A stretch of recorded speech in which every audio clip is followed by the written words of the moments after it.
Assalamualaikum. Selamat siang, anak-anak kelas 8A, B, dan C. Bagaimana kabarnya? Masih semangat ya untuk mengawali pembelajaran bahasa Indonesia pada siang hari ini? Mari kita berdoa dulu. Nah, kemarin kita kan sudah mempelajari teks ulasan artiannya minggu kemarin tuh sudah. Kemudian yang kemarin itu kita sudah mempelajari struktur dan bagaimana cara mencari informasi dari teks ulasan. Nah, pada pertemuan siang hari ini kita akan mempelajari kaidah kebahasaan teks ulasan. Jadi, kalau kemarin kita strukturnya itu kita sudah mempelajari ya. Struktur berarti struktur pembangunnya. Jadi kalau teks ulasan itu dibangun strukturnya itu apa saja. Nah, kemudian kita hari ini mempelajari bagaimana kebahasaan dari teks ulasan. Nah, kalau di LKS kalian, itu kalian bisa membuka halaman 7. Nah, di sini yang pertama pada kaidah kebahasaan teks ulasan itu adalah menggunakan konjungsi penerang. Konjungsi, diingat-ingat, istilah konjungsi ini seringkali muncul, ya, ingat-ingat tuh ya, jangan sampai lupa atau keliru. Konjungsi, kata hubung. Nah, kata hubung penerang. Penerang berarti menerangkan kan. Biasanya itu ada kata bahwa, maka, yakni, yaitu. Nah, ini penerang. Contoh, kalau di LKS kalian, ini ada kalimatnya. Novel ini banyak memberikan pelajaran kepada pembacanya bahwa, nah ini penerangnya, konjungsi penerang. Nah, bahwa kita jangan mudah putus asa dan terus berusaha untuk menggapai cita-cita setinggi langit. Nah, ini dari kutipan novel Sang Pemimpi ya.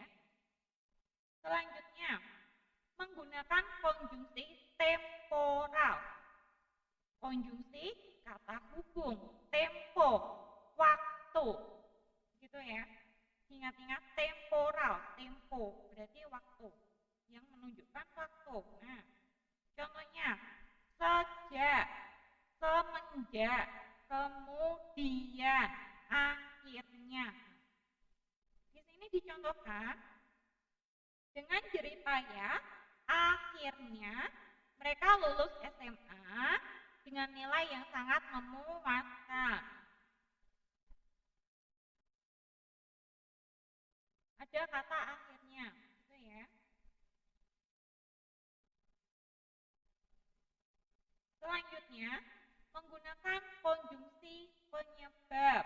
Nah, biasanya kalau penyebab ini ada kata karena, sebab. Nah, walaupun mereka telah sempat berpisah karena berada di kota yang berbeda saat merantau, mereka terpisah oleh waktu, tapi tetap bersama dalam tujuan yang sama. Nah, ini masih tentang konteks dari novel Sang Pemimpi. Selanjutnya, menggunakan pernyataan berupa saran atau rekomendasi pada bagian akhir teks. Nah, ini biasanya kalau rekomendasi berarti kan ini anjuran kan.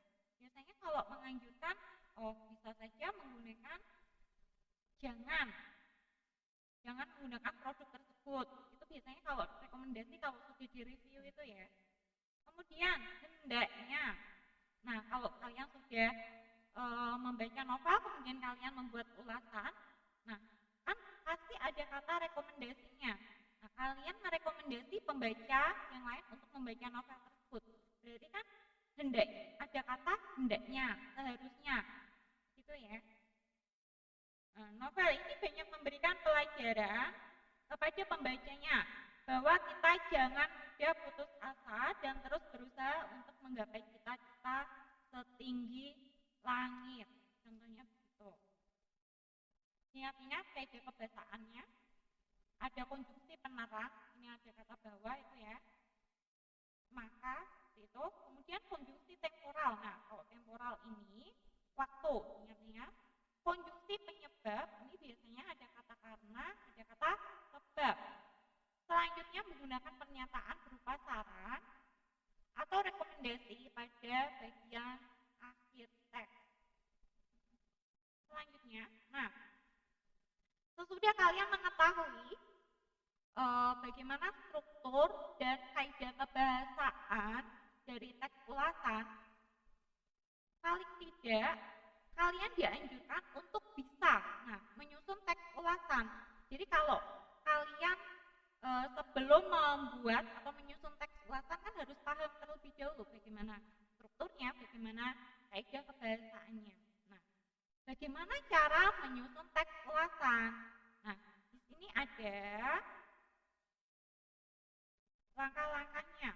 Nah, yang pertama, kita lihat dulu apa yang akan diulas, begitu ya. Kalau yang diulas ini kan bisa berupa novel misalnya ya, ataupun karya sastra yang lain. Kalau film berarti ditonton terlebih dahulu. Yang pertama, membaca atau menonton dan memahami isi karya yang diulas, begitu ya. Jadi kalian kalau membaca novel dipahami, jangan hanya sekedar membaca. Jadi alurnya bagaimana, penokohannya bagaimana, itu kalian paham. Settingnya di mana, latarnya, bagaimana suasananya, begitu. Kemudian puncak permasalahannya itu di mana, klimaksnya. Nah, kemudian kalau antiklimaksnya kalian juga mengetahui, gitu. Kalau kalian menonton film,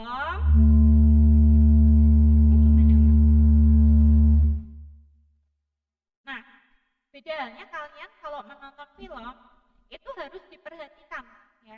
Jadi jangan menonton asal menonton, tapi kalian juga harus bisa memahami bagaimana isinya.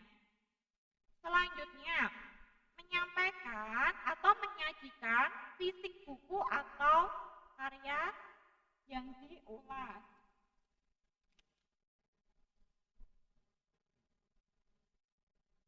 Nah,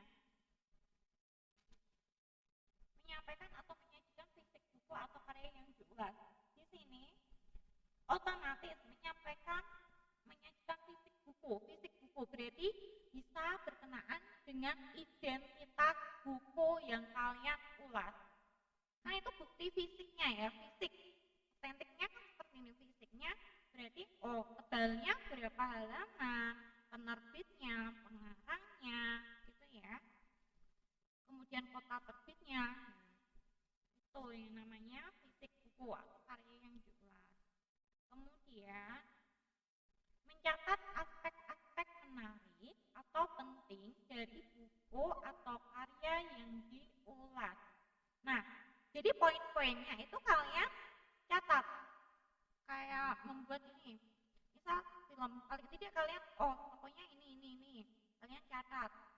Ini berarti nanti klimaksnya di mana, pada saat apa. Sedikit alur ceritanya tuh ditulis poin-poin pentingnya dan yang mana yang menarik gitu. Selanjutnya, menelaah kelebihan dan kekurangan isi buku atau karya yang diulas. Nah, kalau kalian paham, otomatis kalian juga bisa untuk menelaah ini kelebihan dan kekurangan dari si buku ataupun karya yang kalian ulas. Jadi kalian, mungkin kalau lagu ya, kalian mau membuat teks ulasan berkenaan dengan lagu. Mungkin kekurangannya di penggunaan bahasa tidak sesuai. Nah, tidak sesuai atau kurang santun untuk diperdengarkan kepada anak-anak ataupun remaja. Nah, itu kan bisa kadang kan ada lirik-lirik yang kurang sesuai. Itu kan juga masuk ke kekurangan dari isi buku. Isi dari lagu maksudnya. Kalau kekurangan isi buku misal banyak sekali diksi atau kata yang kurang sesuai. Misal kalau dalam novel itu banyak sekali kata-kata masih bahasa asing. Nah, itu kan menyulitkan pembaca untuk memahami. Nah, itu kan juga termasuk kekurangan. Selanjutnya, merumuskan kesimpulan tentang isi dan kesan buku atau karya yang diulas. Merumuskan kesimpulan. Jadi kalian kalau sudah mencatat aspek yang menarik, kemudian kalian menggali kelebihan dan kekurangan dari buku, kemudian kalian bisa merumuskan kesimpulan. Jadi sudah bisa disimpulkan begitu ya tentang isi dan kesan. Membuat saran atau rekomendasi untuk membaca terhadap karya yang diulas. Nah, sesudah kalian bisa membuat ini teks ulasannya, kalian bisa poin-poinnya, kekurangan kelebihannya, kesannya, dan kalian bisa merekomendasi ke orang pembaca yang lain bagaimana terhadap karya sastra tersebut. Nah, mungkin karya ini, buku ini, novel ini dari pengarang ini sangat bagus. Nah, harus pembaca diharapkan untuk lebih membaca dari novel tersebut. Maksudnya kalau novelnya bagus kan reviewnya bagus, teks ulasannya bagus, pasti banyak sekali yang ingin membaca dari novel tersebut. Termasuk ke bestseller gitu ya, kalau ceritanya menarik, walaupun sinetron itu contohnya itu ratingnya tinggi. Nah, itu kalau sudah diulas, ternyata film ini, sinetron ini sangat bagus, actingnya bagus, acting dari pemainnya bagus, contohnya begitu. Nah, kalau orang yang mendengar itu pasti kan juga penasaran dan akan melakukan ataupun menonton ataupun membaca kalau itu pun dari buku ataupun novel. Nah, materinya sudah selesai ya di bab 1 ini. Kemudian kemarin Ibu sudah memberikan tugas kalian mencari teks ulasan, kemudian kalian menggali informasi penting.